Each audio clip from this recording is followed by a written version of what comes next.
Tsismis lang ang mga yon, tama ang narinig nyo, buhay at maayos si Jessica. Hindi patay si Jessica, hindi nyo ito paniniwalaan, matapos ang maraming tsismis na nagpanabik sa internet. Ngunit sa totoo lang, buhay si Jessica Radcliffe. Inawi ng ruot, at si Jessica mismo ang nagpatunay sa pamamagitan ng pagpapakita sa water park. Hanap na kasinungalingan ang mga balita, nakita siya sa aquarium kaninang umaga. Hayaan niyong ipaliwanag ko, matapos makagat ng orca si Jessica, pinalitan siya ng kanyang kasamahan na si Nober, na isa ring orca trainer.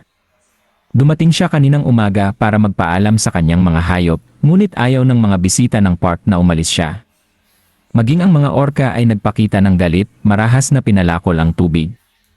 Ipinahayag ng direktor ng park na kung aalis si Jessica, mapipilitang isara ang pasilidad, hindi forever, pero sa loob ng 4 na buwan, para bigyan si Jessica ng stabilidad bago siya makabalik. Sa lukuyan, nakakabawi ng bahagya si Jessica.